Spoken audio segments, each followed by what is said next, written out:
نحمده ونصلي على رسوله الكريم اما بعد فقد قال الله تبارك وتعالى حاكيا من سيدنا نوح عليه الصلاة والسلام كما ورد في سورة الأعراف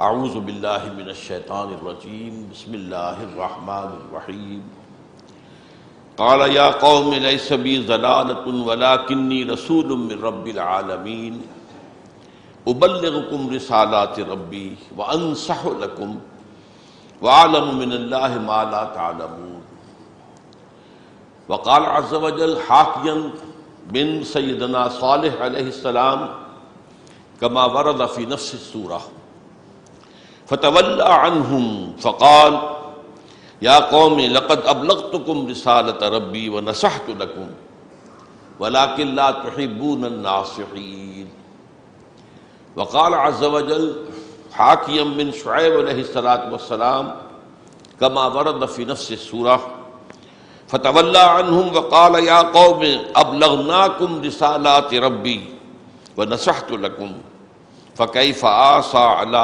قوم كافرين صدق الله العظيم.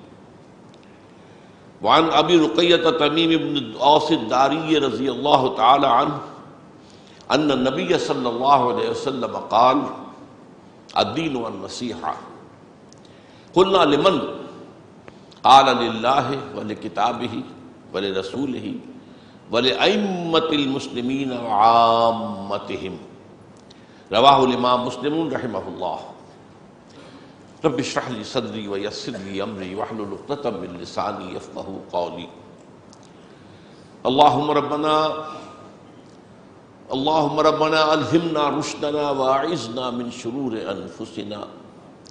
اللهم أرنا الحق حقا وارزقنا اتباعه وأرنا الباطل باطلا وارزقنا اجتنابه.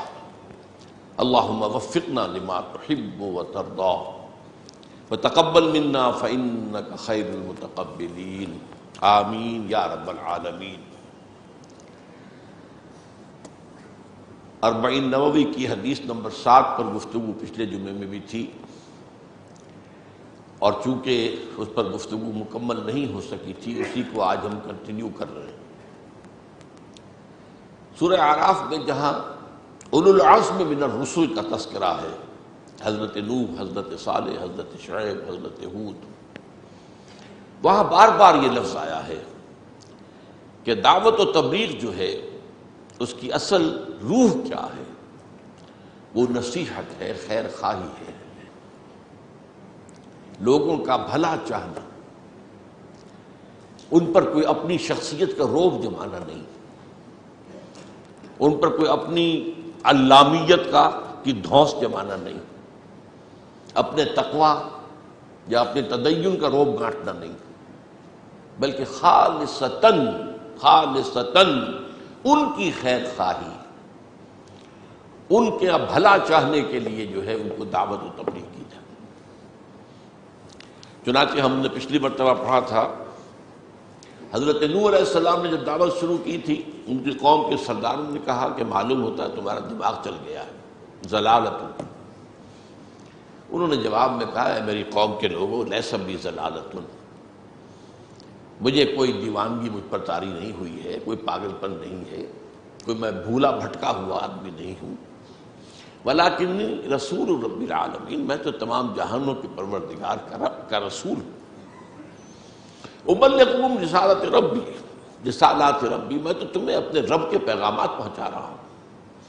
وانصح لکم، اور دیکھو تمہارا خیر خواہ ہوں، تمہارا مخلص ہوں، تمہاری بھلائی چاہتا ہوں. وَأَعْلَمُ مِنَ اللَّهِ مَا لَا تَعْلَمُونَ، اور مجھے اللہ کی طرف سے وہ کچھ معلوم ہے جو تمہیں معلوم نہیں ہے. تمہارے انکار کے نتیجے میں جو شامت آنے والی ہے وہ میں تو دیکھ رہا ہوں. لہذا اسی دل سوزی کے ساتھ، اس کے ساتھ جو ہے وہ دعوت دی جا رہی ہے کہ اپنی قوم کی تباہی و بربادی جو اللہ کی طرف سے بتایا جا رہا ہے کہ آئے گی اگر یہ اڑے رہے اپنے کفر پر، تو رسول چونکہ اس کو اپنی آنکھوں سے دیکھ رہا ہوتا تھا کہ آ رہا ہے وہ طوفان، تو لہذا اس کے اندر جو اپنی قوم کے لیے جو دل سوزی ہوتی تھی، ظاہر بات ہے کہ اس کا مثر ہے ان کی دعوت و تبلیغ. اس طرح حضرت صالح کی قوم پر بھی جب وہ دعوت و تبلیغ کا کوئی نتیجہ نہیں نکلا اور پھر عذاب الہی آ گیا، اس کے بعد حضرت صالح کے الفاظ آئے ہیں اسی سورہ اعراف میں، فتولی عنہم، تو انہوں نے پیٹھ موڑی ان کے چھوڑ کر اس قوم کو جس حال میں اب وہ آ گئے تھے، اب کیا کرتے؟ وقال یا قوم لقد ابلغتکم رسالۃ ربی، اور انہوں نے کہا دیکھو میری قوم کے لوگوں، میں نے پہنچا دیا تھا تمہیں اپنے رب کا پیغام، ونصحت لکم، اور میں نے تمہارے ساتھ خیر خواہی کی تھی، تمہاری بھلائی چاہی تھی، ولکن لا تحبون الناصحین، لیکن تم اپنی خیر خواہوں کو پسند ہی نہیں کرتے، تمہارے اندر تمیز ہی ختم ہو گئی ہے کہ کون تمہارا خیر خواہ ہے کون بدخواہ ہے، تم اندر سے گویا کہ اندھے ہو چکے ہو، تمہاری بصیرت باطنی وہ ظاہر ہو چکی ہے، ولکن لا تحبون الناصحین، ہونا تو یہ چاہیے کہ نصیحت کرنے والے خیر خواہ کا شکریہ ادا کیا جائے، تمہارا معاملہ برعکس رہا۔ یہی حضرت شعیب کے الفاظ ہیں، فتولی عنہم وقال یا قوم لقد ابلغناکم رسالات ربی، تو جب اس قوم پر عذاب آ گیا تو انہوں نے وہاں سے پیٹ پھیری اور چلے گئے کسی اور منزل کی طرف، اور کہا انہوں نے کہ میری قوم کے لوگوں، دیکھو میں نے ہم نے، بلکہ یہاں پر جمع کا صیغہ آیا ہے، گویا کہ حضرت شعیب کے ساتھ ان کے کچھ ساتھی بھی اسی کام میں ان کے ساتھ شریک تھے، جیسے کہ حضور کے ساتھ صحابہ کرام اسی دعوت و تبلیغ میں لگے ہوئے تھے، جو ایمان لایا وہ آگے تبلیغ اور دعوت کے اندر لگ گیا۔ بلکہ اس ضمن میں تو میں آخری مثال دیا کرتا ہوں جنوں کی جماعت کی، وادی نخلہ میں حضور فجر کی نماز پڑھا رہے ہیں اور قرآن پڑھ رہے ہیں، اس میں طائف سے واپسی پر رات گزاری ہے وادی نخلہ، جنوں کا ایک گروہ وہاں سے گزرا، رکے ٹھٹکے سنا، قرآن سنا، فوراً ایمان لائے اور جاتے ہی اپنی قوم کے لوگوں کو تبلیغ شروع کر دی، یا قومنا اجیبوا داعی اللہ، اے ہماری قوم کے لوگوں اس اللہ کی طرف پکارنے والے کی دعوت پر لبیک کہو، یہ ہے صحیح طرز عمل، جس بات کو مانا ہے دوسروں تک پہنچاؤ،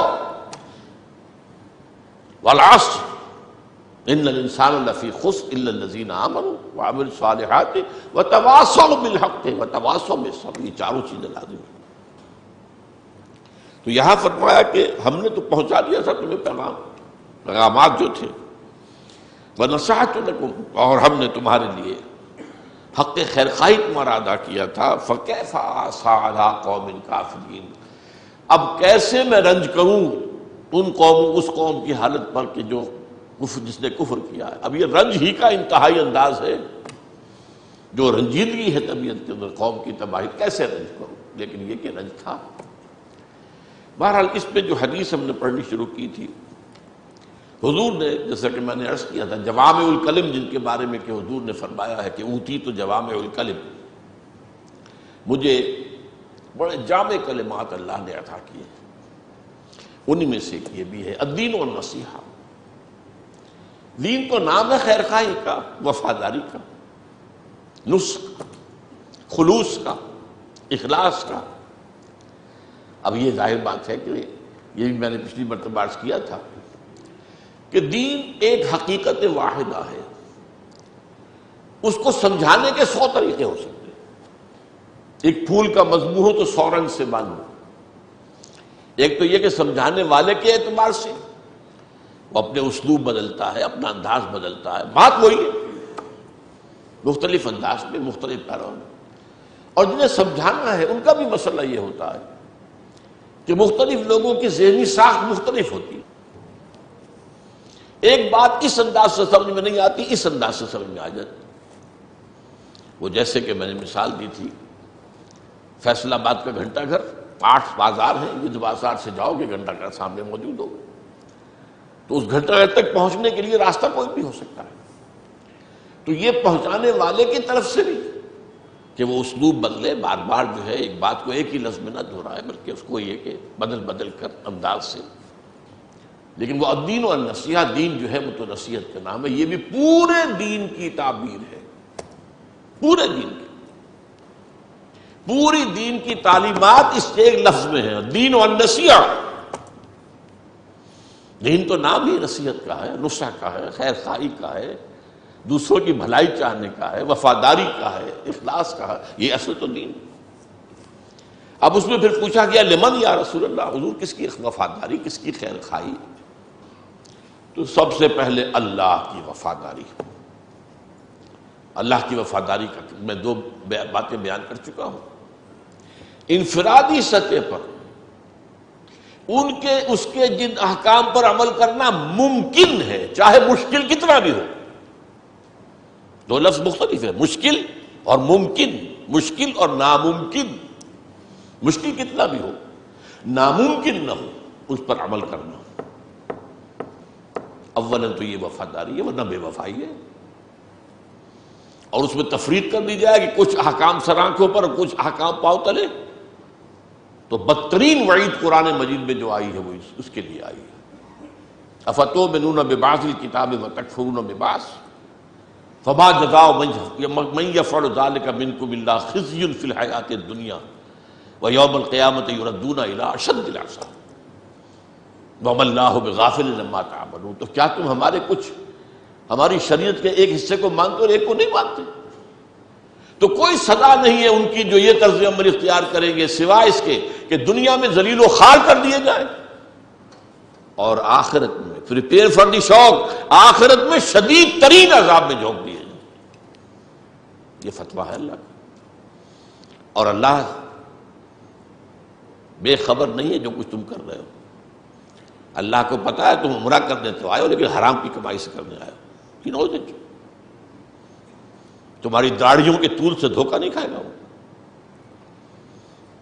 تمہارے سجدوں کے نشان سے دھوکہ نہیں کھائے گا، یا تم آپس میں ایک دوسرے کو جتنا چاہو دھوکہ دے لو۔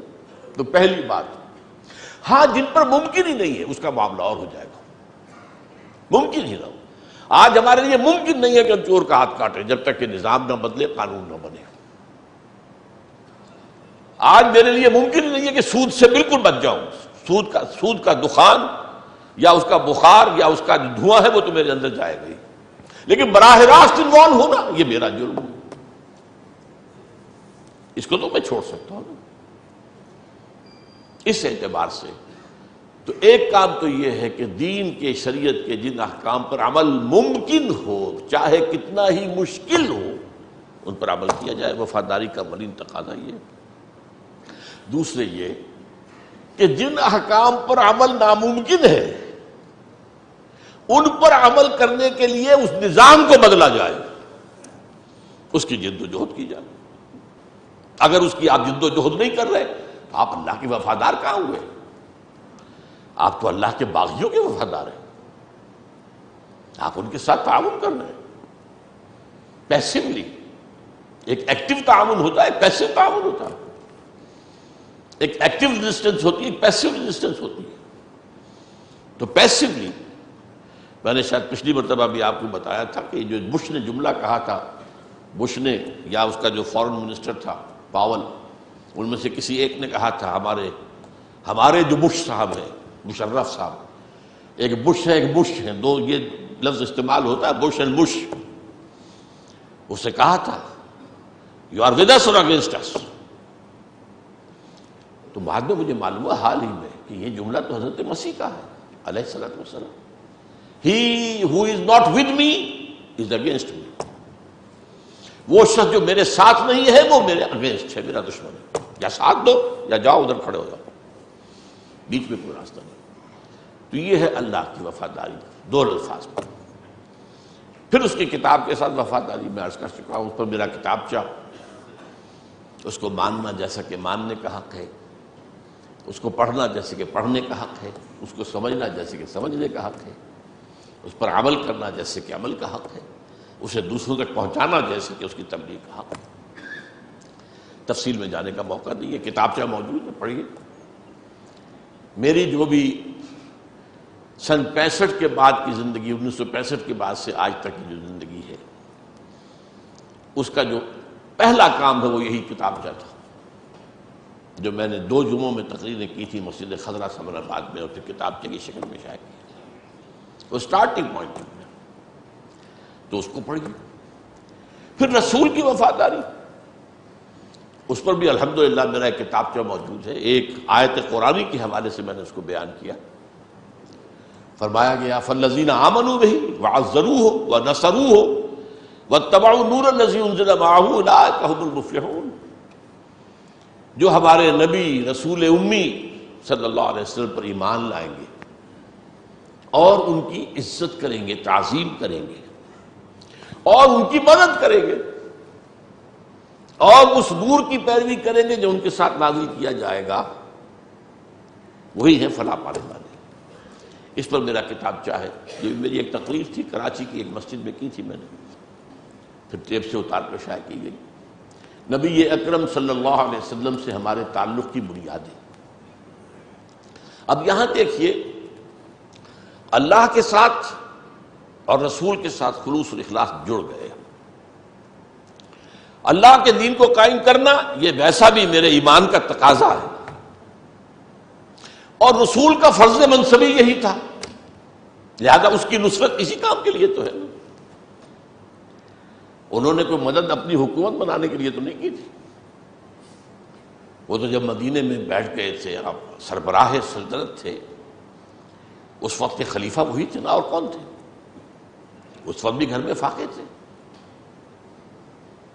اس وقت بھی کئی وقت جو ہے ان کے گھر میں چولہے میں آگ نہیں جلتی تھی، تو انہوں نے اپنی کوئی سلطنت، اپنی حکومت بنانے کے لیے اپنی کوئی جائیداد آپ نے نہیں بنائی۔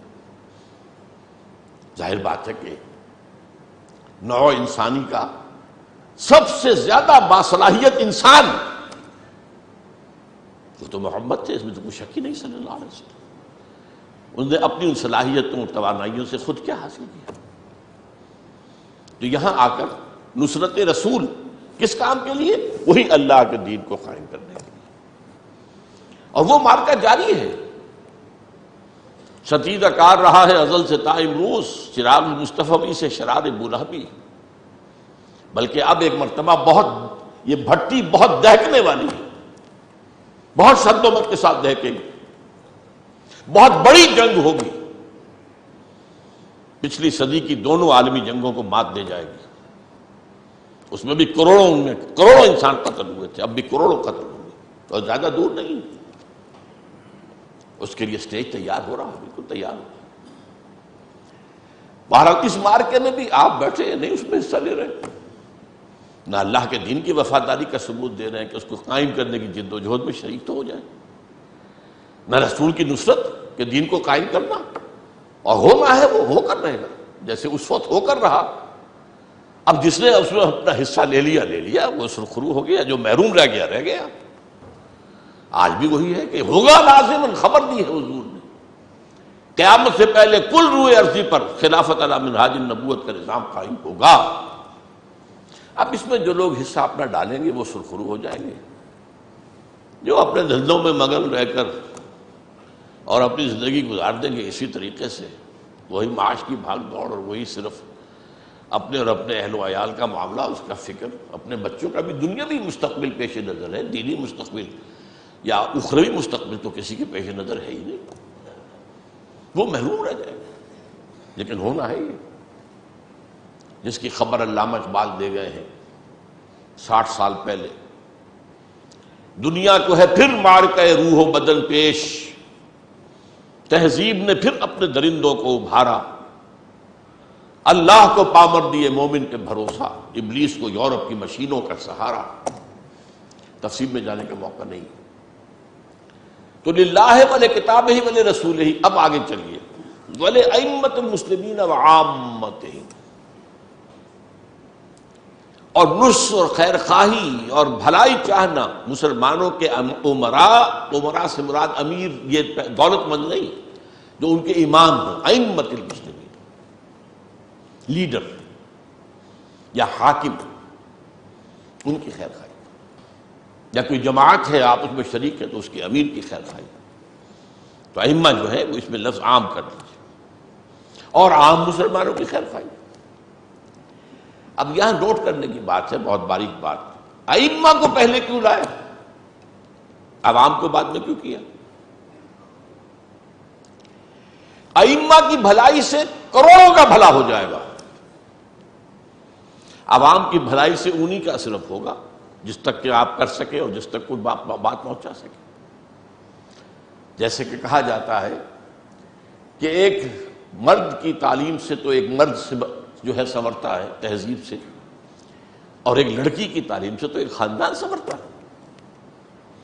اسی طرح اگر کوئی کہیں پر امام ہے، صاحب الامر ہے، اس کے ہاتھ میں اختیارات ہیں، تو اس کے ساتھ معاملہ یہ ہے کہ اس کی ایک غلطی یا کوتاہی لاکھوں انسانوں پر اس کے اثرات پڑیں گے، منفی اثرات، اور اس کی ایک بھلائی، ایک نیکی، اس کی برکات لاکھوں اور کروڑوں انسانوں تک پہنچیں گی۔ لہذا ائمۃ المسلمین کو جو ہے وہ مقدم کیا گیا، عامتہم آخر میں۔ اچھا، اب یہ کیا ہے، اماموں کی نصح و خیر خواہی کے تقاضے کیا ہیں؟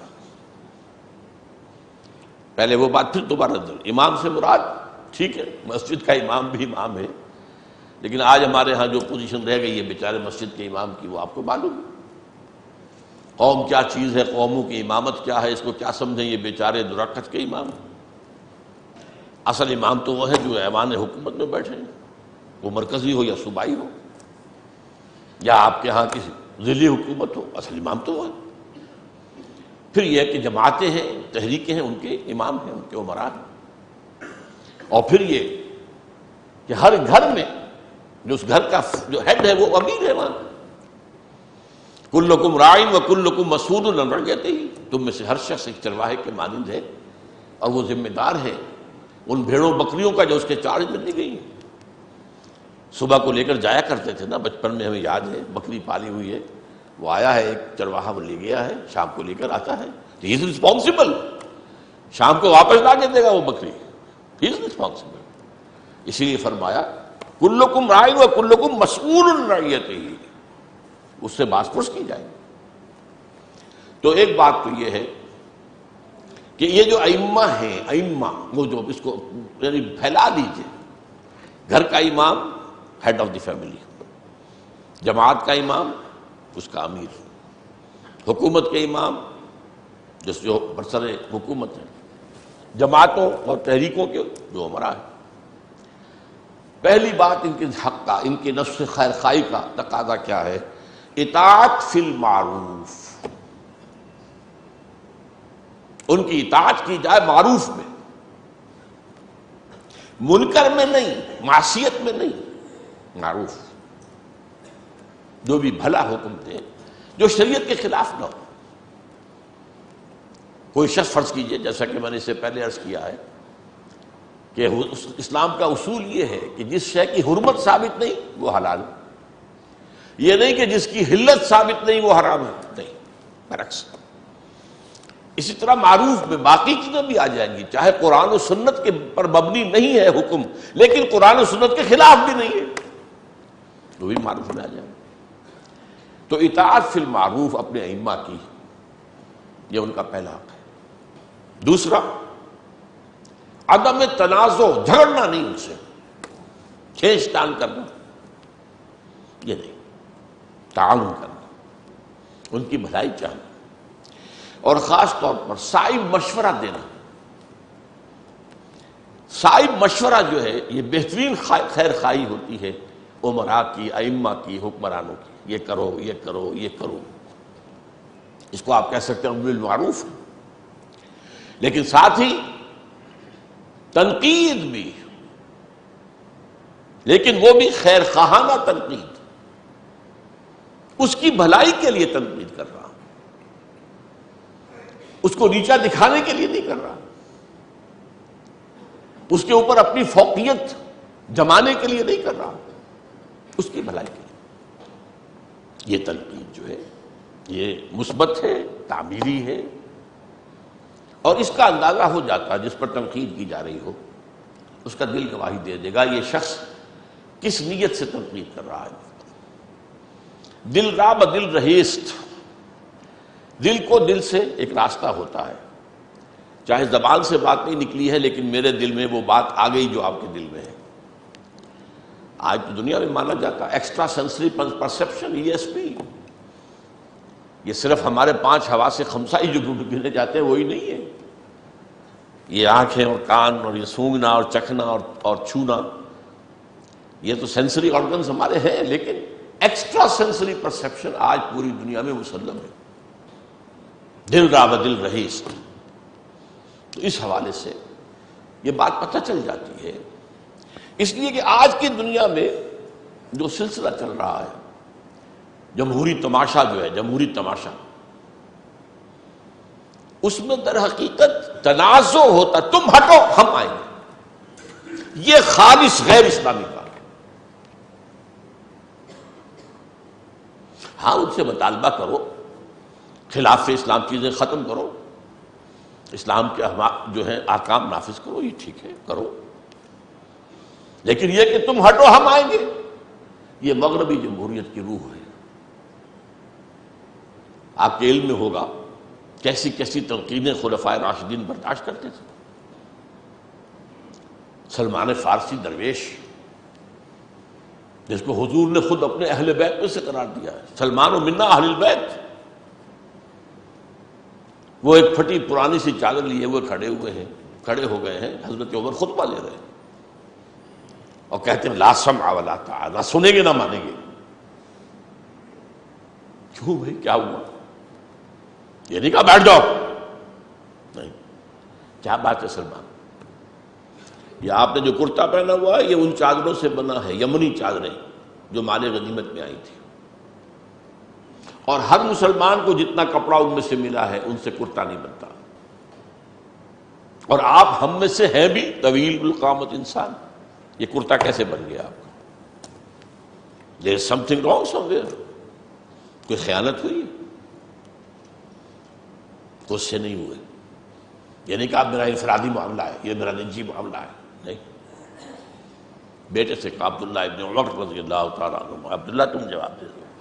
انہوں نے کہا، جسٹیفائی کیا، نہ میرا کرتا بن رہا تھا نہ ابا جان کا، میں نے اپنے حصے کا کپڑا دے دیا ابا جان کو، ان کا کرتا بن گیا۔ فوراً کہتے ہیں حضرت سلمان الآن نسمع و نطیع، ہاں فرمائیں، اب ہم سنیں گے بھی اطاعت۔ یہ ہے اصل میں اسلامی جمہوریت۔ یہاں وہ رسہ کشی نہیں کہ جیسے ہی حکومت بنی اپوزیشن نے اس کے خلاف سازشیں شروع کر دی، ٹانگ گھسیٹنی ہی گھسیٹنی ہے جس شکل میں بھی ہو، جھوٹے الزامات لگاؤ، جھوٹے پروپیگنڈے کرو، طوفان کھڑے کر دو، جو بھی کرو، ان کی تو ٹانگ گھسیٹنی ہی گھسیٹنی۔ یہ تو سب سے زیادہ بدقسمتی ہماری ہے، ورنہ مغرب کی ڈیموکریسی میں بھی ایسا نہیں ہے، وہاں بھی اپوزیشن بھی ہوتی ہے، وہ ایک چیک اینڈ بیلنس رکھتی ہے، تنقیدیں کرتی ہے، لیکن یہ کہ وہ تسلیم کر لیتی ہے، ٹھیک ہے 5 سال کے لیے انتخاب ہو گیا، اب یہ انتخاب رہے گا، لیٹ دیم ورک، اس میں جو بھی امپروومنٹ ہم کروا سکیں کروائیں گے، جہاں کسی غلط رجحان کو رکوا سکیں گے رکوائیں گے، لیکن یہ نہیں کہ ان کے خلاف طوفان کھڑے کر دیے جائیں جھوٹ کے، اور ان کے خلاف پروپیگنڈے کے جو ہے تمار باندھ دیے جائیں، اور ان کو جو ہے ہر طرح سے ذلیل کر کے اور ان کی توہین کر کے اس کو جو ہے ڈیمورلائز کیا جائے، یہ نہیں، ٹھیک ہے اب 5 سال کے لیے یہ ہے، اب ان کی بات ہم نے کرنی ہے، اب وہ ہو جائے گا قرآن مجید کی روح سے سموتاعت فی المعروف، اب معروف کے اندر حکم مانو۔ یہ جو ہے 4 میں نے باتیں آپ کے سامنے گنوائی، یہ ائمہ کا ایک حق ہے، اطاعت فی المعروف، عدم تنازع، صائب مشورہ دینا خلوص کے ساتھ، نیک نیتی کے ساتھ، بہترین رائے دینا، یہ نہ ہو کہ میں اس سے اچھی بات بتا دوں گا، یہ اگر کر گزرا تو اس کی تو حکومت اور مضبوط ہو جائے گی، تو اسے تو بھٹکنے دو، جتنا بھٹکے گا اتنا ہی بدنام کرنے کا ہمیں موقع ملے گا، اتنا ہی اسے ڈی تھرون کرنے کا جو ہے ہمارے پاس جواز پیدا ہو جائے گا۔ اور مثبت خیر خواہانہ تنقید، البتہ اس میں ایک معاملہ آتا ہے، اگر حکمران شریعت کے خلاف حکم دے یا حکمران ظالم ہو، فاسق ہو، فاجر ہو، چاہے وہ شریعت کے خلاف حکم دے نہیں رہے لیکن طرز عمل میں ظلم ہے، استبداد ہے، طرز عمل کے اندر جو ہے اور اپنی ذات میں فسق و فجور ہے. ظاہر بات ہے کہ عمراء کا فسق و فجور جو ہے اس کے تو اثرات عوام تک پہنچیں گے. الناس علی دین ملوکہم، یہ پرانی کہاوت ہے. لوگ اپنے بادشاہوں کے انداز اختیار کر لیتے ہیں، پیروی کرتے ہیں. آج بھی یہ بات ہے. اپنے لیڈروں کے نقش قدم پر لوگ چلتے ہیں، اور لیڈر کا فسق و فجور کروڑوں کے لیے جواز بن جاتا ہے فسق و فجور کا. ہمارے بڑے بڑے لیڈر داڑھی منڈاتے تھے. آج داڑھی منڈانے کے لیے سب سے بڑی دلیل یہ ہے، محمد علی جناح کی تو داڑھی نہیں تھی، علامہ اقبال کی تو داڑھی نہیں تھی. نہیں، یہ ہمارے لیے دلیل نہیں ہے. نہ محمد علی جناح نہ علامہ اقبال. ہمارے لیے ایک ہی ذات ہے اور وہ ہے محمد صلی اللہ علیہ وسلم. ابدی اسوہ ان کا ہے. ہاں، محمد علی جناح نے قوم کی بھلائی کے لیے جو کیا اس کی قدردانی کیجیے. اقبال نے قوم کی نظری فکری رہنمائی کے لیے جو کیا اس کی قدردانی کیجیے. یہ بھی نہیں ہے کہ ہول سیل ریجیکشن اور ہول سیل ایکسیپٹنس. ایک آدمی سے محبت ہے تو اس کی ہر بری چیز سے بھی غض بصر، اور ایک سے نفرت ہے تو اس کی اچھی بات کو جو ہے وہ بھی نظر انداز کر دینا. یہ نہیں، عدل کا تقاضا اختیار کرو. تو اب اگر کوئی حکمران ایسے ہو تو ان حکمرانوں کو تبدیل کرنے کی جد و جہد بھی ان کے حقوق میں بھی ہے، عوام کے حقوق میں بھی ہے. یہاں دونوں حق جمع ہو جائیں. اب اس کو بدلنے کی شکل کیا ہو؟ پچھلے زمانے میں سوائے مسلح بغاوت کے کوئی راستہ نہیں تھا، اور مسلح بغاوت میں بہرحال مسلمان ہے نا، آخر ہے تو کلمہ گو، اور چاہے فاسق ہے، فاجر ہے، کافر تو نہیں ہے. وہ اپنے محل کی چار دیواری میں جو کچھ کرتا ہے، رنگ ڈنیاں مناتا ہے، لیکن یہ اس کا حکم تو نہیں دے رہا، اس کو نافذ تو نہیں کر رہا، وغیرہ وغیرہ. اور یہ کہ مسلمانوں کے اندر فتنہ نہ پیدا ہو جائے، خون خرابہ نہ ہو جائے. لہذا وہاں پر بہت احتیاط کی ضرورت تھی. زبان سے سمجھاؤ، جاؤ ان کے پاس، تنقید کرو. اگر کسی کو وہاں تک رسائی حاصل ہو جائے، ظاہر بات ہے کہ ان حکمرانوں، ان بادشاہوں تک رسائی حاصل کرنا کوئی آسان کام ہے. آج بھی آپ مشرف تک پہنچ سکتے ہیں. آپ خطوط پر خطوط لکھے جائیے، ان کو پہنچے گی نہیں. ان کا جو نچلا سٹاف ہے وہ اٹھا کے ردی میں پھینک دے گا. تو بہت کرم کریں گے تو آپ کو ایکنالجمنٹ دے دیں گے. میں نے ایک خط لکھا تھا بڑا طویل 1982 میں جنرل ضیاء الحق کو. مجھے ایکنالجمنٹ تو مل گئی تھی، لیکن اس کے بعد کوئی جواب نہیں. تو اس حوالے نہیں، بلکہ مجھے مغالطہ لگا.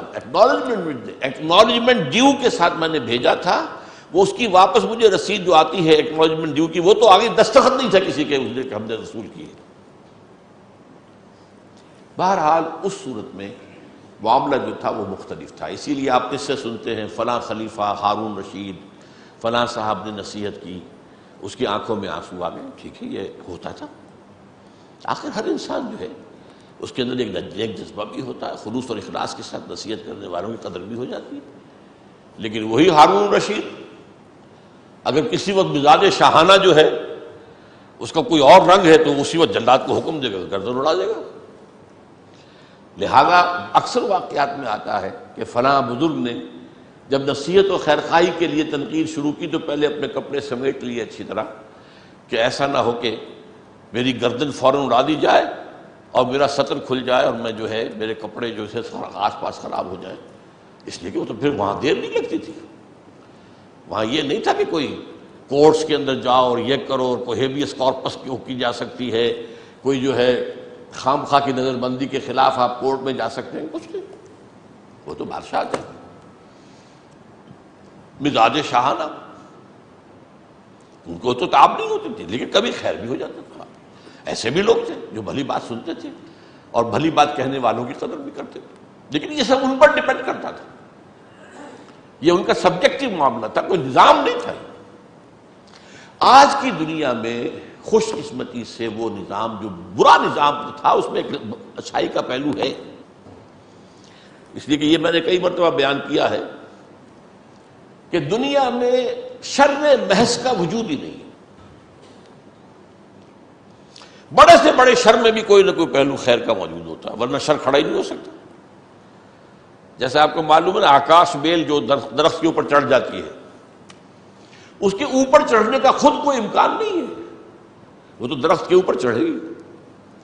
اسی طرح حق اور خیر کا کوئی ایک شمع لے کر ہی باطل اس کے اوپر اپنی دکان سجا سکتا ہے۔ محض شر دنیا میں نہیں ہوگا، کوئی نہیں ہوگا۔ تو جدید نظام میں بھی خوبیاں بھی ہیں۔ اب وہ خوبی کیا ہے جس کو آج آپ کہتے ہیں rights of self expression, rights of expression, rights of organisation. آپ بات کہنے میں آزاد کہیں، آزاد پریس اسے پھیلائے بھی اگر چاہے۔ یہ جو ہے آج کے نظام میں یہ خوبی ہے، ماننا چاہیے۔ جیسا کہ ہم دیکھتے ہیں کہ ابھی میں نے ذکر کیا تھا، ایک انتخاب ہوا ہے، ایک صاحب آرام سے واک آؤٹ کر جاتے ہیں وائٹ ہاؤس سے، دوسرے داخل ہو جاتے ہیں۔ یہ جو ٹرانسفر آف پاور ہوتا ہے یہ اس دنیا کے اندر واقعتاً بہت بڑی اچیومنٹ ہے، بہت بڑی اچیومنٹ ہے۔ پولیٹیکل نظام کے اعتبار سے جو ہے اس میں کوئی شک نہیں کہ دنیا نے اس جدید تہذیب میں بہت ترقی ہوئی۔ گورننس کے طریقے، انسٹیٹیوشنز آف دی اسٹیٹ، ان کی علیحدہ علیحدہ آئیڈینٹیفیکیشن، ان کے اپنے اپنے حدود کار، یہ ہوا۔ تو جیسے اللہ کے فضل سے ہمارے ہاں چاہے وہ لولی لنگڑی ٹوٹی پھوٹی جمہوریت ہے، لیکن ہمیں بات کہنے کا حق تو حاصل ہے۔ یہ دوسری بات ہے کہ میری بات کو اخبار اہمیت نہیں دیں گے، کوئی سیاسی لیڈر کی چھوٹی سی باتوں سے اہمیت دے دیں گے، اسے بیان کر دیں گے، یہ ان کا معاملہ ہے۔ حکومت کی طرف سے پابندی نہیں ہے، یا کبھی کبھی لگاتے بھی ہیں پابندیاں، وہ سینسر بھی لگاتے ہیں، عام حالات میں۔ تو یہ جو ہے expression, freedom of expression and freedom of organisation and association, یہ عہد حاضر کے دو عمدہ چیزوں میں سے۔ ان کے تحت کیا ہو سکتا ہے کہ آپ ایک پرامن طریقے سے لوگوں کو ظالم بادشاہوں، ظالم حکمرانوں سے، فاسق و فاجر حکمرانوں سے نجات دلا سکتے ہیں۔ اس اعتبار سے یہ میں نے آپ کے سامنے پانچواں حق رکھا ہے، نصح و خیر خواہی کا تقاضا۔ اور یہ نصح و خیر خواہی اس حکمرانوں کی بھی ہے اور عوام کی بھی ہے، اس لیے میں نے کہا تھا کہ یہاں دونوں چیزیں جمع ہو۔ عوام کو ان کو ظلم اور استبداد سے نجات دلانا، اور معاشرے کو ان کے فسق و فجور کے اثرات سے بچانا۔ اس کے لیے یہ نہیں کہ حب اقتدار میں آپ میدان میں آئے۔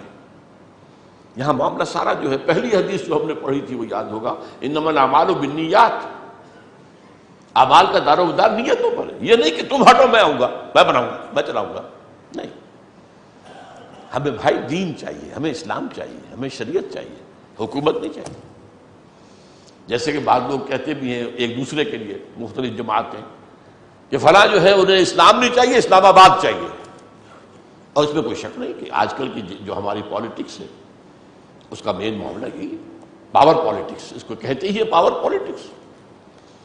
تو میں نے وہ بات آپ سے جو عرض کی وہ یہ ہے کہ پرامن طریقے پر ظالم، مستبد، فاسق اور فاجر حکمرانوں سے نجات حاصل کرنے کا جو آج کا ایک طریقہ جو ہے، جو کہ آج معروف ہے اور ہمیں اس کا ملا ہوا، یہ سعودی عرب میں نہیں ہے، وہاں آپ جماعت بنا ہی نہیں سکتے، یونائٹڈ ایمریٹس میں نہیں ہے، کوئی جماعت نہیں بنا سکتے۔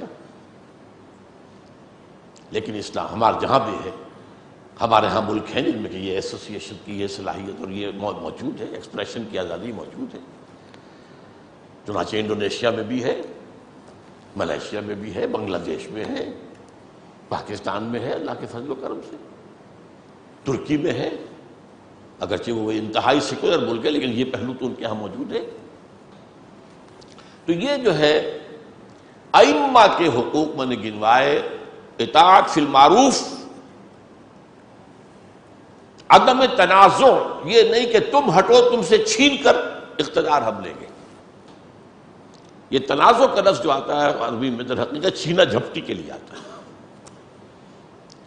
اور نزع کہتے ہیں کھینچنے کو، تنازع وہ کھینچ رہا تم کھینچ رہے ہو، جو ٹگ آف وار کہلاتی تھی، جو رسہ کشی، کہ ادھر سے ایک ٹیم کھینچ رہی ہے، ادھر سے دوسری ٹیم کھینچ رہی ہے، اب کون سی کھینچ کر لے جائے گی وہ جیت جائے گی، یہ ہے تنازع۔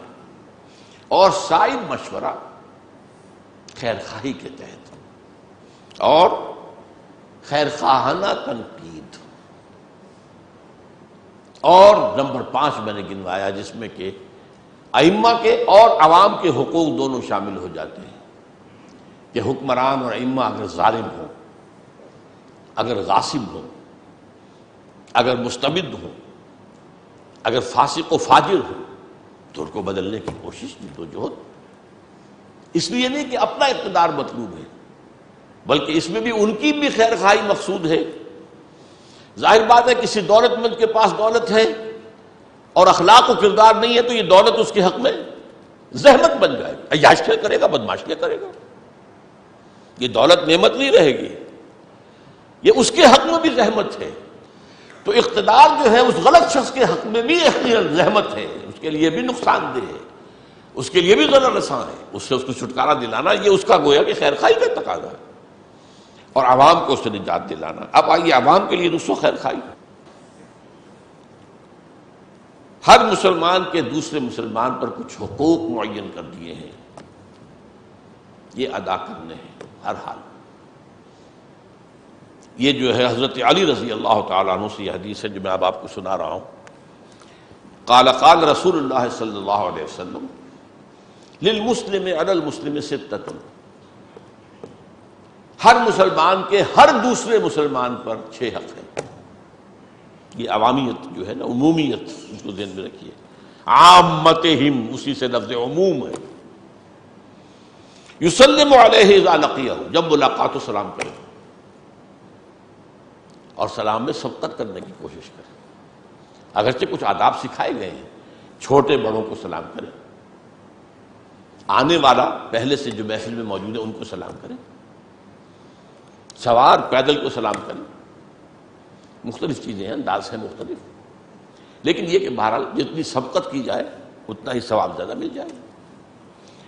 وَيُجِيبُهُ إِذَا دَعَاهُ، اگر وہ دعوت دے کہ آپ میرے ہاں آج کھانا تناول فرماؤ تو اس کو قبول کرے، الا یہ کہ کوئی عذر ہے، کوئی معذوری ہے، کوئی مجبوری ہے، مدد کر لے، لیکن یہ کہ یہ حق ہے، غریب ہے، ٹھیک ہے، معلوم ہے آپ کو کہ وہ کوئی زیادہ آپ کو مرغن غذائیں نہیں کھلا سکتا، کوئی دال روٹی ہی پیش کرے گا، بہرحال ہے۔ مجھے تو واقعہ یاد آ گیا ہے، میری اہلیہ کے ایک چچا تھے، بہت درویش منش انسان تھے، ویسے وہ نہ مولوی تھے نہ وہ صوفی تھے، لیکن حد درجے درویش مزاج کے آدمی، بہت نیک آدمی تھے۔ انہوں نے وہ ایک اچھے پوسٹ پر تھے، سپرنٹینڈنٹ ٹائپ جو ہے کسی محکمے میں، اپنے چپڑاسی سے کہا ایک دن کہ آج روزہ میرے ساتھ افطار کرنا۔ وہ بڑا خوش ہوا کہ آج ان کے ہاں میں افطار کروں گا، کچھ ملے گا۔ وہاں گیا تو بیٹھا ہوا ہے، وہ بھی بیٹھے ہوئے، یہ دیکھ رہا کوئی آمد نہیں، کوئی کھانا نہیں چنا گیا، کوئی شے نہیں، کوئی افطاری نہیں آئی۔ آخر میں جب وہ اذان ہوئی تو ایک کھجور نکالی جیب میں سے، اس کو 2 ٹکڑے کیے، آدھی خود کھا لی، آدھی یہ دے دی، بھائی چھٹی۔ اور یہ حدیث میں علی تمرۃ شق تمرۃ، کھجور کے ٹکڑے پر بھی افطار کرانا یہ ہے حدیث کے الفاظ۔ اور یہ کہ بعض اوقات جہاں پانی نہایت کمیاب ہوتا ہے تو پانی ہی اگر مہیا کر دیا جائے پینے کے لیے، روزہ افطار کرنے کے لیے کسی، لیکن یہ نہیں ہے کہ آپ تو خود تو روزہ افطار کرتے ہو شربت روح افزا سے اور کسی کو سادہ پانی سے کروائے، تو یہ تو ٹھیک نہیں ہے۔ لیکن یہ کہ بہرحال یہ تو جب دعوت دے بلائے تو آئے، وَيُشَمِّتْهُ إِذَا عَطَسَ، جب چھینک آئے تو پھر اس کو یرحمک اللہ یہ کہنا جو ہے یہ حق ہے اس کا، اس کے لیے دعا کرنا اللہ تعالیٰ آپ پر رحم فرمائے۔ چھینک ظاہر بات ہے کہ کسی اریٹیشن کا نتیجہ ہے، ناک کے اندر کوئی اریٹیشن ہوئی ہے، یہ زکام کا آغاز بھی ہو سکتا ہے، لیکن یہ کہ بہرحال اس کو کہنا کہ اللہ تعالیٰ آپ پر رحمت فرمائے، یرحمک اللہ۔ اور اس پر مزید آتا ہے کہ پھر وہ شخص کہے بارک اللہ، یہ کیا الفاظ میں ہے، یرحمک اللہ، یہدیک اللہ، یہدیکم اللہ، اللہ تعالیٰ تمہیں ہدایت دے۔ وَيَعُودُهُ إِذَا مَرِضَ، اور جب بیمار ہو جائے تو اس کی عیادت کرے۔ وَيَتْبَعُ جَنَازَتَهُ إِذَا مَاتَ، اور جب مر جائے تو اس کے جنازے کی پیروی کرے، اس کے ساتھ چلے۔ وَيُحِبُّ لَهُ مَا يُحِبُّ لِنَفْسِهِ، یہ آخری جو ہے یہ وہ ہے، اس کو یوں سمجھیے کہ آخری بات، ہاتھی کے پاؤں میں سب کے پاؤں، اور یہ بھی در حقیقت جوامع الکلم میں سے، اس کے لیے وہی چیز پسند کرے جو اپنے لیے پسند کرتا ہو۔ دوسرا حق یہ ہے عوام کا بھی، امر بالمعروف نہی عن المنکر، بھلائی کا حکم دینا، مشورہ دینا، جو ائمہ کا ہے وہ عوام کا بھی ہے، ان پر بھی تنقید کرو، یوں نہ ڈرو۔ ہاں سیاسی آدمی کیسے تنقید کرے گا، اسے ووٹ چاہیے، کوئی تنقید نہیں کر سکتا، وہ تو کہے گا یہ ساری خرابی کی جڑ یہ بیٹھا ہوا ہے اوپر، اسے ہٹاؤ بدماش کو۔ باقی معلوم ہوتا ہے سب تو پاک ہیں، پاک صاف ہیں، عوام جو ہے ان کے اندر تو کوئی خرابی ہے ہی نہیں۔ بڑی ہمت کی بات ہوتی ہے عوام کے سامنے کھڑے ہو کر ان پر تنقید کرنا، لیکن وہاں بھی وہی اصول رہے گا، خیر خواہی کے جذبے کی طرح۔ اور نہی عن المنکر، بدی سے روکنا، برائیوں سے روکنا۔ اس برائیوں کے روکنے میں پھر یہ بھی شامل ہے کہ ان کے ساتھ عدم اختلاط ہو جائے۔ آپ بدی سے روک رہے ہیں، نہیں رک رہا ہے، اس کے ساتھ اٹھنا بیٹھنا کھانا پینا، یہ آپ شریک رہیں گے تو پھر وہ ساری آپ کی محنت جو ہے وہ ضائع ہو جائے۔ بنی اسرائیل کی خرابیوں میں سے حدیث میں آتا ہے، یہ بھی بہت بڑی خرابی تھی۔ ابتدا یہ ہوئی ہے کہ علماء ان کے امراء پر تنقیدیں تو کرتے تھے، لیکن ان کے ہاں کھانا پینا اچھے سے اچھے دسترخوانوں کے اوپر، ظاہر بات ہے جو کچھ ملے گا امراء کے، تو یہ خلا ملا اور خلط ملط جو ہے یہ پھر غلط ہے۔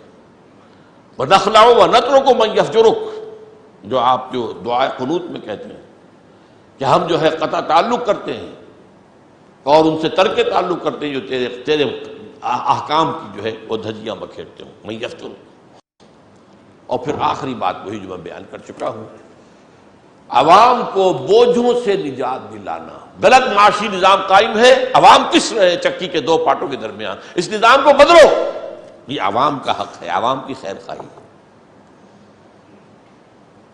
تاکہ ایک عادلانہ نظام، تقسیم دولت کا منصفانہ نظام قائم ہو۔ یہ کیا ہے کہ امیر امیر سے امیر تر ہوتا چلا جا رہا ہے اور غریب غریب سے غریب تر ہوتا چلا جا رہا ہے۔ اس نظام کو بدلو، اس کی کوشش، اس کی جدوجہد، یہ بھی عوام کا حق ہے۔ اور مستبد اور ظالم حکمرانوں سے نجات دلانا، یہ بھی عوام کا حق ہے۔ وہ میں پہلے عرض کر چکا ہوں کہ دو طرفہ حق ہے، ائمہ کا بھی اور عوام کا بھی۔ اللہ تعالی ہمیں ان تمام اعتبارات سے دین کا تقاضا، دین و نصیحہ پورا کرنے کی توفیق عطا فرمائے۔ بارک اللہ لی و لکم فی القرآن العظیم و نفعنی و ایاکم بالآیات و الذکر الحکیم۔